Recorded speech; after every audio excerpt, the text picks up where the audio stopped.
C'est moi qui prêche pour que ce ne soit pas trop long. Non, je rigole. Moi aussi, je fais des homélies longues.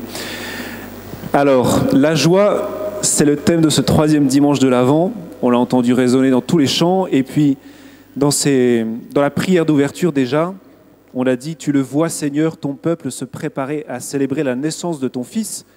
Dirige notre joie vers la joie d'un si grand mystère. » Et dans la première lecture, on a entendu « Pousse des cris de joie, réjouis-toi de tout ton cœur, bondis de joie. » Et dans le psaume « Exultant de joie, vous puiserez les eaux aux sources du salut. » Et saint Paul, dans la 2e lecture, nous a exhortés à cette joie aussi. « Frères, soyez toujours dans la joie du Seigneur. Je le redis, soyez dans la joie. » Vous voyez, la joie est partout aujourd'hui. Alors je voudrais simplement relever 3 dimensions de cette joie dont Dieu nous parle, et puis vous donner 3 moyens de la recevoir. Premièrement, quel est l'objet de cette joie ? Eh bien, Sophonie donne la réponse dans la première lecture. « Réjouis-toi, le Seigneur a levé les sentences qui pesaient sur toi, il a écarté tes ennemis. » Cette joie, c'est la joie d'être pardonné, la joie d'être libéré.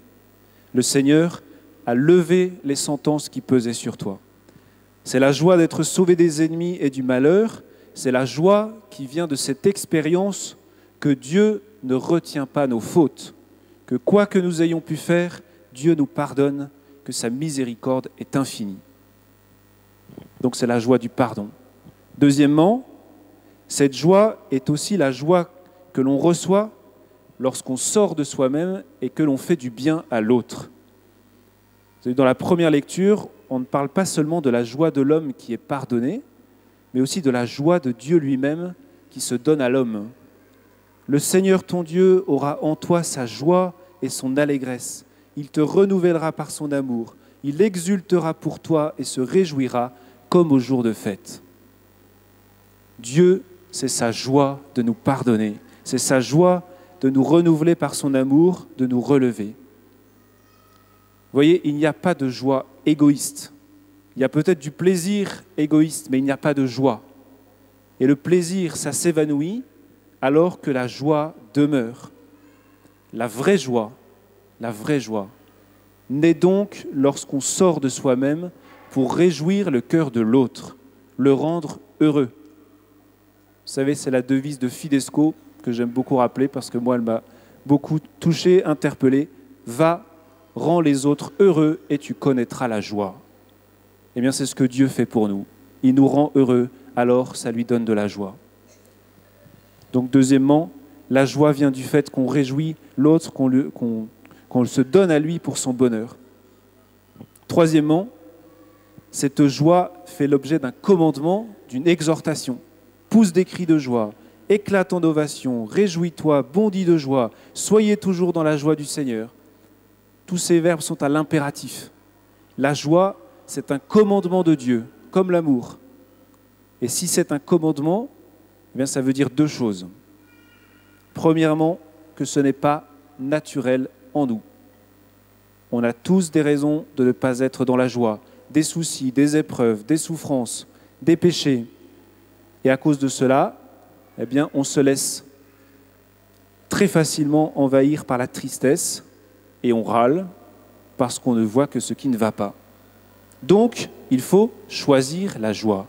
Il faut choisir de regarder ce qui va bien, comme il faut choisir d'aimer. Et deuxièmement, si la joie c'est un commandement, ça veut dire qu'elle est donnée, comme l'amour est donné.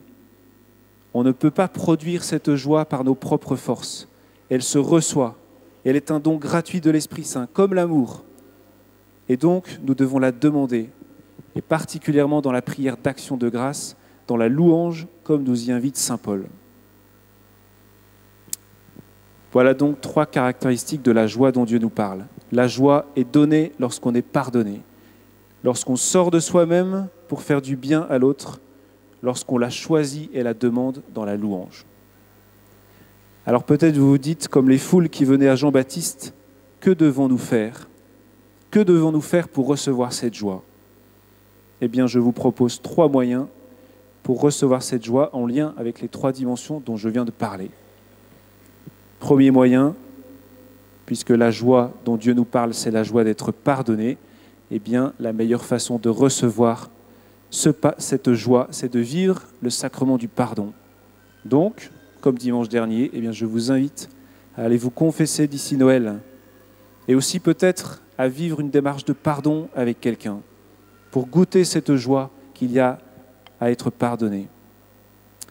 Deuxième moyen, puisque la joie naît du fait que l'on sort de soi-même pour faire du bien à l'autre, eh bien vous avez une super occasion à la fin de cette messe de rester et de sortir de vous-même pour accueillir tous ceux qui ont été invités et qui vont venir à ce temps de prière et d'écoute du message de paix de Dieu pour eux. Et vous verrez, si vous faites ça, ça va vous remplir de joie. Et troisième moyen, puisque la joie nous est donnée lorsqu'on la choisit et qu'on la demande dans la louange, eh bien, je vous invite à louer le Seigneur chaque jour d'ici Noël. Vous pouvez chanter, vous pouvez écouter des chants de louange sur Internet, on trouve tout. Voilà, on peut louer partout, en toutes circonstances. Et si vous louez Dieu, eh bien là encore, vous recevrez la joie. Se confesser, sortir de soi-même pour faire du bien aux autres, louer. Seigneur, merci pour cette joie qui vient de toi. Nous t'offrons nos cœurs en cette Eucharistie pour que tu nous combles de cette joie. Amen.